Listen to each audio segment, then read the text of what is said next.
Determinada em sorteio com a presença dos assessores dos candidatos. Na segunda-feira esteve aqui Ciro Gomes, do PDT, na terça-feira Jair Bolsonaro, do PSL, ontem foi Geraldo Alckmin, do PSDB, hoje é a vez de Marina Silva, da Rede, como dissemos, e nessas entrevistas nós abordamos os temas que marcam cada uma das candidaturas, nós questionamos assuntos polêmicos, tratamos da viabilidade de alguns pontos dos programas de governo. Na semana de 17 a 21 de setembro, os candidatos mais bem pontuados pela pesquisa Ibope ou Datafolha mais recente da ocasião também vão estar no Jornal da Globo. O tempo total desta entrevista é de 27 minutos e não pode ser ultrapassado porque esse foi o tempo dado a Ciro Gomes, a Jair Bolsonaro e a Geraldo Alckmin. Ao fim, a candidata vai ter mais 1 minuto para dizer que Brasil ela quer para o futuro. E o tempo começa a ser contado a partir de agora. Candidata. Em 2014, os brasileiros assistiram a uma grande dificuldade sua de criar o seu partido, a Rede. Tanto que, naquela ocasião, como candidata à presidência da República, no fim das contas, a senhora concorreu pelo Partido Socialista Brasileiro. 2 anos depois da criação, ou desse esforço de 2014, 2 anos depois, 7 integrantes da Rede deixaram o partido. E deixaram divulgando uma carta com críticas, uma carta aberta à população com críticas. Eles se referiam à inexistência de posicionamento para os grandes problemas do Brasil. Palavras deles naquele documento. E neste ano que estamos agora, a Rede tem dificuldades também. A Rede tinha 4 parlamentares, 2 parlamentares foram embora, está reduzida à metade a bancada do partido. A questão é, como é que a senhora pretende convencer os eleitores de que tem as qualidades de uma líder? Boa noite, Bonner. Boa noite, Renata e todos que estão nos acompanhando. Primeiro, eu vejo o processo de saída das pessoas dos partidos como um processo natural, numa democracia. E as pessoas que saíram da Rede são pessoas que eu continuo mantendo relação de respeito com essas pessoas e, mesmo elas estando distante da Rede, eu tenho absoluta certeza que uma coisa elas concordam comigo. Os ideais que eu defendo para o Brasil são capazes de unir pessoas de diferentes partidos e pessoas da sociedade para liderar um processo político para governar o Brasil. As divergências não são divergências irresolvíveis, como às vezes a gente brinca. São visões de mundo. Por exemplo, naquela oportunidade, existia um grupo que achava que não se deveria votar favorável ao impeachment. Sim. Eu firmei o convencimento de que o impeachment era legal e, em função disso, criou-se uma divergência dentro da Rede. Mas eu mantenho excelentes relações com essas pessoas e tenho por elas admiração. Mas a propósito disso, primeiro, o partido perdeu 7 integrantes, na verdade, no ano seguinte ao momento em que a senhora conseguiu finalmente criá-lo, porque isso foi em 2015, veio a criação, no ano seguinte eles saíram. Chama atenção, porque era um partido muito novo, e saírem 7 com uma crítica pesada como essa que eu reproduzi aqui, por isso a pergunta. E com relação ao impeachment, o que se deu naquela ocasião foi que a senhora apoiou o impeachment, embora o partido já houvesse dito que não havia motivo suficiente para a abertura do processo. Mas na hora de votar, também na hora da votação, os integrantes do seu partido se dividiram. Eram 4, 2 votaram a favor, 2 votaram contra. Mais uma vez, eu insisto nessa pergunta. Isso não pode dar aos eleitores uma impressão de que falta à líder do partido e, portanto, agora candidata à presidência da República, liderança, autoridade? Ser líder não é ser o dono do partido, Bonner. O líder de um partido, ele é aquele que é capaz de dialogar com os diferentes. E naquela oportunidade do debate do impeachment, 60% da direção da Rede foi favorável ao impeachment. E 2 deputados tiveram uma posição contrária. Mas quando eles entraram na Rede, eles já haviam dito, se tiver uma votação em relação ao impeachment, nós não temos como votar favoravelmente. Isso tinha a compreensão de que seria assim. Quando nós firmamos a convicção de que o impeachment não era golpe, nós dissemos ao mesmo tempo, não é golpe, tem legalidade, mas não vai alcançar a finalidade, porque Dilma e Temer são farinhas do mesmo saco, angu do mesmo caroço. ambos cometeram os mesmos crimes de caixa 2, de desvio de dinheiro público, e nós defendíamos a cassação da chapa Dilma Temer. Os parlamentares saíram e nós continuamos com uma relação de respeito. Isso não tem nada a ver com falta de liderança, porque o líder não é o dono. E hoje no Brasil esse conceito de que o partido tem um dono, que arregimenta as pessoas, que dá ordem unida, isso é uma visão completamente inadequada de política. Hoje a política se dá de forma mais autoral, as decisões são compartilhadas, tanto na autoria daquilo que a gente pensa, quanto na realização. E, diferentemente dos partidos tradicionais, a rede tem uma vantagem. Geralmente, nos partidos da esquerda mais tradicional, quem sai do partido vira um inimigo. Nós não. Nós continuamos mantendo relação e eu tenho certeza, pode ter certeza. Mas essas saídas, candidata, me permita só observar, as saídas fragilizaram no âmbito parlamentar a rede. Ela perdeu E ainda sobre a questão da liderança, né? A gente fala, poxa, não conseguiu liderar nesse tema dentro do partido, como liderar no país, né? Mas veja bem, nós vamos governar um país dialogando inclusive com essas pessoas que saíram. Eu posso te dizer, eu duvido que se eu ganhar a presidência da República Federativa do Brasil, essas pessoas vão sabotar o meu governo. Eu duvido que uma pessoa como o Suplicy vai sabotar o meu governo. Liderar não é ter todo mundo embaixo do mesmo guarda-chuva. Mas como a senhora pode garantir isso? Olha, ninguém nunca experimentou isso. Aliás, alguém experimentou. O Itamar Franco. O Itamar Franco, quando assumiu a presidência da República, numa situação parecida com essa, ele não tinha uma base.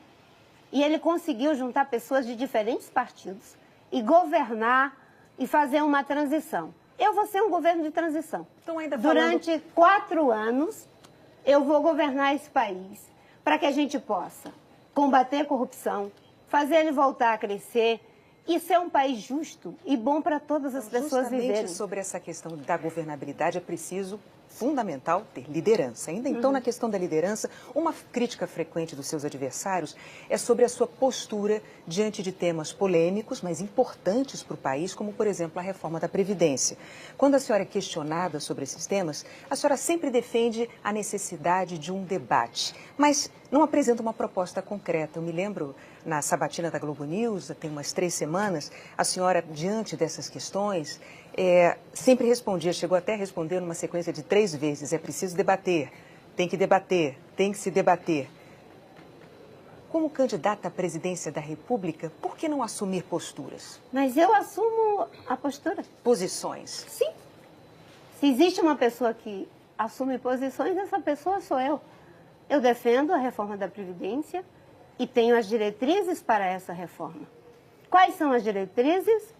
Que a gente possa encarar o problema da idade mínima, que a gente possa transitar... Mas o seu programa de governo, justamente a questão da idade mínima, ela é posta de uma forma muito vaga. Não existem detalhes importantes, por exemplo, como a idade mínima, a nova idade mínima para aposentadoria. Não é importante isso para os brasileiros saberem, por exemplo? É importante a gente dizer que vai debater a idade mínima. Mas tem gente que se incomoda com a ideia de debater porque a gente se acostumou com os pacotes. A gente vem da cultura do pacote, um em cima do outro, do povo brasileiro. Quando alguém diz que vai debater, vai dialogar, parece estranho. Mas numa democracia, isso é o normal. Mas esses 8 anos não foram suficientes para a senhora amadurecer posições tão importantes quanto essas? Sim, amadurecemos. Nós temos uma proposta, vamos encarar o problema da idade mínima. A gente está tendo pessoas que estão conseguindo viver muito mais. Isso é um debate que está acontecendo no mundo inteiro. E eu vou mais além. No problema da idade mínima, nós vamos manter a diferença entre homens e mulheres. A Universidade Federal de Minas Gerais fez um estudo de que 80% das atividades domésticas são feitas por mulheres. Enquanto a gente tiver uma cultura em que as mulheres têm sobrecarga, elas têm o direito de se aposentar mais cedo. Mas isso nós vamos enfrentar. Desde 2010, que eu defendo, 2010, quando ninguém debatia isso, que a gente tinha que transitar para um regime de capitalização e contribuições. Agora, nós sabemos que com o problema do déficit público, essa transição tem que ser bem construída, mas devemos ir para um regime de capitalização. e combater os privilégios. A Previdência não pode permitir que no Executivo você tenha aposentadorias, que são muito altas, no Legislativo você tem aposentadorias muito altas, no Poder Judiciário, comparada à iniciativa privada, que é em torno de R$ 1.500. Isso são diretrizes gerais. Agora, o governo Temer, sem debater, discutindo apenas com um lado, disse que ia fazer a reforma e não fez. Mas sobre essa questão já foi bastante debatido. Será Sim, mas é um problema muito complexo. Não se pode achar que algo que mexe com a vida de tantas pessoas pode ser feito assim a toque de caixa. Numa democracia, a gente tem que se dispor a dialogar com o empresário, dialogar com trabalhadores, com os especialistas. E quando a gente entende do processo político, a gente sabe que resultado é tão importante quanto o processo. Agora, é verdade, mas isso não a significa reforma que foi seja... inviabilizada, você Sim. sabe por quê? Foi inviabilizada porque o governo esqueceu o processo na reforma trabalhista. Se ele tivesse atendido todas as questões que eram colocadas na reforma trabalhista, talvez hoje nós não tivéssemos a situação de ambiguidade. Agora, candidata, a respeito de reforma previdenciária e idade mínima, ficou claro aqui, os eleitores só vão saber das idades mínimas que a senhora pretende propor depois de a senhora eleita. Mas eu vou queria debater, mudar... tem um compromisso de debater. Isso eles Vai não haver precisam se debater. preocupar. Novamente, debater. Mas isso deixa é eu só importante, voltar, sabe por deixa eu quê? avançar. Mas, Sabe por quê, candidata, dona? porque eu queria Não, mas olha avançar só, na preste entrevista. atenção, vamos lá. Olha só. A gente vai deixar de abordar outros temas sim, importantes para a mas é que esse é senhora e importante. para os eleitores. Mas Por veja isso que eu bem, estou pedindo. você acabou de dizer Só lhe e os explicou. meus eleitores... Não, eu expliquei, mas você parece que continua com dúvidas. E eu quero dizer, Não tenho dúvida, não. a Dilma e o Temer não apresentaram nada. Não tem legitimidade, não tem credibilidade, jogaram um pacote na cabeça do povo brasileiro, discutindo só com os empresários. Eu Vamos estou em frente, dizendo, então. quem votar em mim sabe que eu vou ouvir especialistas, vou ouvir empresários e trabalhadores para a gente poder fazer algo que é importante de Candidata, resolver, vamos a reforma falar- da Previdência. Eu queria falar agora de outro assunto. A gente Vamos vai entrar falar. agora na seara da corrupção. Na eleição passada, a senhora obteve 22 milhões de votos. E aí, no segundo turno, a senhora declarou apoio ao candidato do PSDB, Aécio Neves, que se tornou, depois daquilo, réu. Réu por corrupção passiva e por obstrução de justiça. O que é que a senhora tem a dizer aos eleitores que votaram em Aécio Neves por causa da sua recomendação? Hoje, com as informações que vieram pela Lava Jato, não teria declarado meu voto ao Aécio. E acho que muitos que Mas já votaram havia no o Aécio aeroporto Neves... de Cláudio, candidata. Durante a eleição, isso foi debatido, o aeroporto de Cláudio era um problema da campanha de Aécio Neves. Antes da mesmo- senhora Mas declarar o veja apoio. bem, Sim. nas eleições de 2014, acho que a maioria das pessoas conscientes acabaram votando em alguém. Nós mesmo aqui, cada um de nós votou em alguém. Mesmo com tudo que tinha, alguém escolheu um candidato de segundo turno. Mas eu tenho certeza que muitos de nós aqui não teria votado se tivesse as Se informações tivesse da essa Lava informação. Jato. Não, E não isso era é Lava válido... Jato, mas havia, como eu disse, o aeroporto. Deixa eu Sim, dizer, nessa havia, mesma mas eleição... todo mundo votou, Bona. Nessa todo mundo mesma- votou. bom, Eu hoje não Aécio votaria. Neves perdeu a eleição. Não votaria nem Aécio, nem Dilma. A Lava Jato mostrou que todos eles praticaram crime de caixa 2. Aí chegamos à próxima questão. Porque nessa mesma eleição, a senhora era candidata a vice de Eduardo Campos e se tornou a candidata à presidência após a morte dele. No ano passado, Eduardo Campos foi citado em delações da Odebrecht, em delações da JBS, por ter recebido propina em campanha. A senhora não desconfiou de que havia dinheiro demais na campanha do Partido Socialista Brasileiro. Se eleita, a senhora vai ter que formar um governo. Os eleitores gostariam de saber se a senhora, nesse período, desenvolveu mecanismos mais eficientes de avaliação das pessoas com quem a senhora pretende se aliar. Porque no caso de Aécio e no caso de Eduardo Campos, a senhora não teve como saber antes que havia esses problemas. Para formar sua equipe, a senhora vai estar segura? Tem mecanismos de evitar que se repita essa situação? Com certeza. Quais mecanismos? Com certeza. Aliás, você tocou num assunto aqui. Há 4 anos atrás, o Eduardo estava sendo entrevistado por vocês. No dia seguinte, nós o perdemos, para sempre, numa tragédia. E eu quero aqui, mesmo com as denúncias que existem, dizer o seguinte: a justiça está investigando, e como ele está morto, não tem como se defender, e muito menos, se porventura for culpado, pagar, porque já não temos mais a sua vida. Eu não tenho compromisso com erros, não tenho. Mas hoje eu estou muito bem calçada, depois da Lava Jato. A senhora tem hoje esses mecanismos? Sim, com certeza. Eu fui a única candidata até agora a ir até a Transparência Internacional. E eles produziram mais de 70 propostas para combate à corrupção. Um trabalho denso. E eu me comprometi que não só vou adotar uma série de medidas que estão ali naquelas contribuições, porque eu sou a única candidata que diz que apoia a Lava Jato, que defende o Ministério Público. Vários fazem não, isso, mas candidata. na prática, eu fiz 2 programas do meu partido de 10 minutos, defendendo a Lava Jato. Mas veja, candidata, a prática e o discurso, às vezes, não se encaixam. No meu caso, se encaixa. Então vamos ver o que está acontecendo. 32 anos de vida pública. Eu a convido apenas a senhora analisar e responder a questão sobre as coligações estaduais. Não é um problema, é um problema nessas eleições, bem claro, não apenas para um candidato. Mas veja a sua situação. A senhora critica sistematicamente os partidos do chamado Centrão. Os partidos do Centrão têm 41 investigados na Lava Jato que a senhora apoia. E esses partidos do Centrão têm essa fama de praticar o famoso, né, toma lá, dá cá. É mais do que isso. É corrupção braba mesmo. Mas eles têm corrupção braba, chame como a senhora preferir. A senhora reforça essas críticas. A senhora também chegou a dizer que naquele ano de 2014, na última eleição, o PT e o PSDB não estavam disputando a presidência da República, eles estavam disputando a presidência de uma organização criminosa. É uma declaração forte essa, né? Pois bem, nesta eleição agora, o seu partido, a Rede, ele tem coligações, ele participa de coligações com o PT em alguns estados, com o PSDB em alguns estados e com partidos do Centrão em outros tantos estados. E aí eu vou levar a pergunta. Diante destas coligações, o eleitor não pode achar que aquelas críticas fortes que a senhora fez eram insinceras e até oportunistas? Não, porque o que atesta a minha vida e o meu compromisso são mais de 30 anos de vida pública. Deputada, senadora, ministra, sem nenhum envolvimento em casos de corrupção. No plano nacional, não estamos coligados com nenhum desses partidos. Mas em cada um desses estados? Não, não é em cada um, não. São em alguns estados. São muitos candidatos. Não são. Olha, eu poderia... Vou te dizer, no Rio Grande do Sul.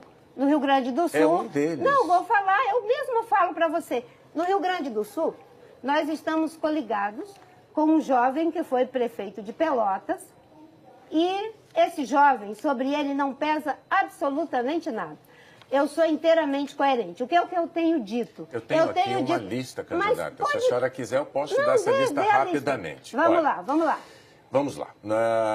A senhora, o seu partido, a Rede está coligada com o MDB de Michel Temer no Espírito Santo.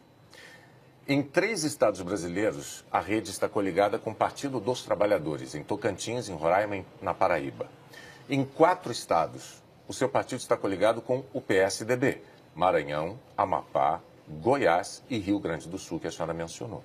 E em 7 estados, com partidos do Centrão, Tocantins, Roraima de novo, Paraíba de novo, Amapá de novo, Goiás, Rio Grande do Sul e no Rio de Janeiro. São muitos estados em que a Rede está associada, está coligada, por assim dizer, a partidos que a senhora critica muito veementemente.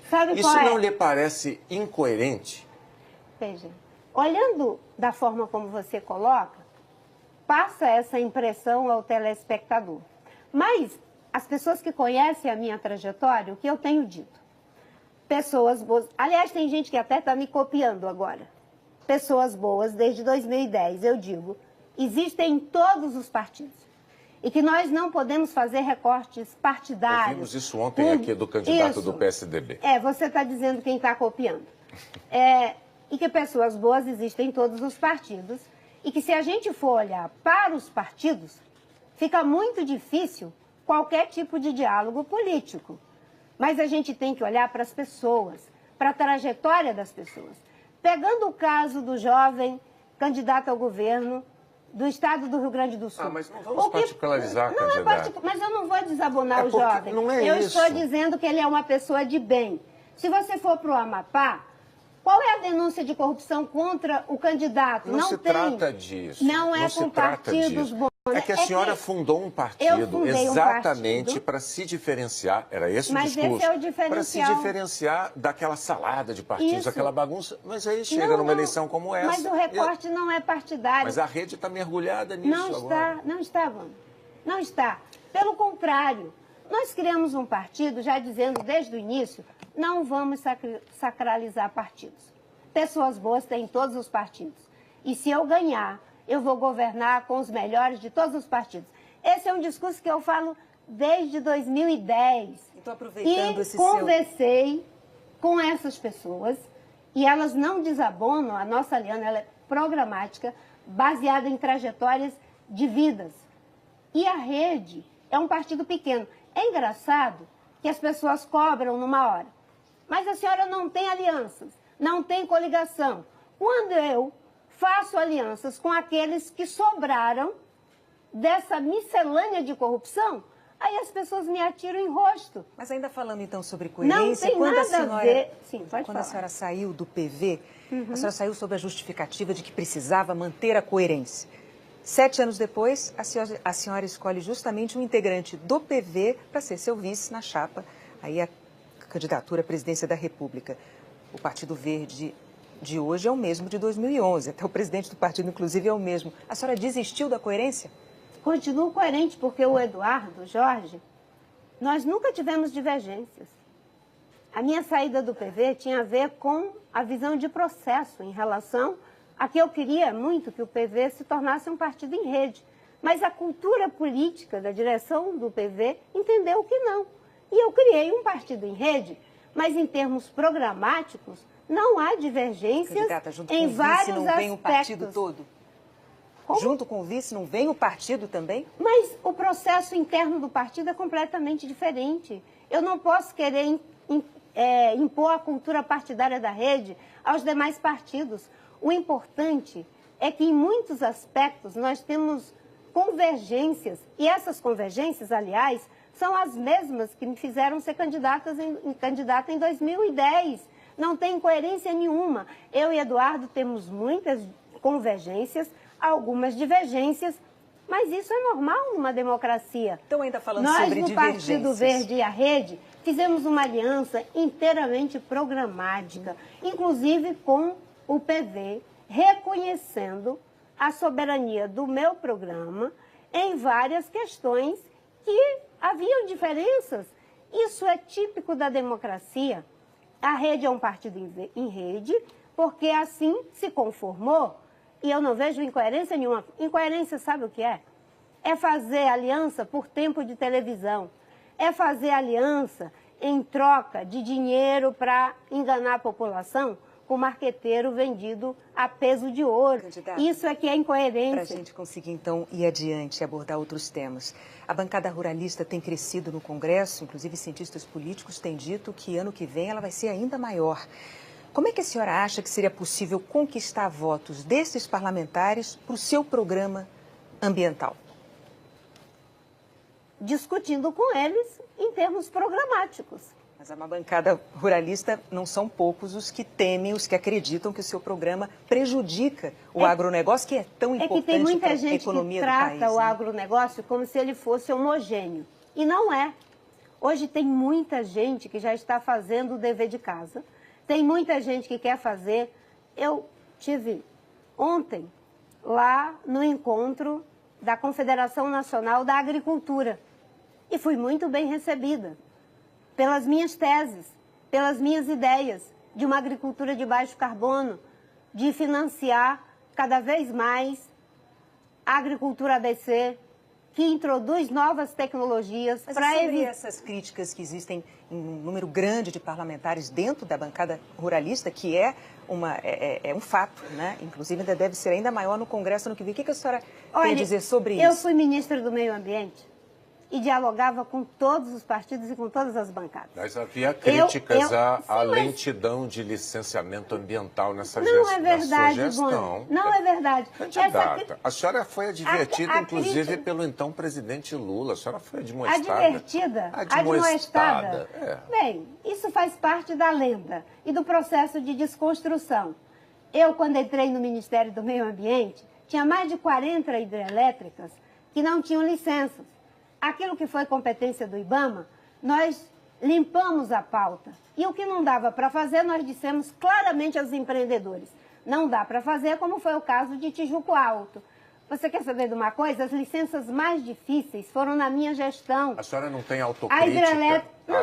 Eu digo especificamente a sua gestão nesse período do governo Lula.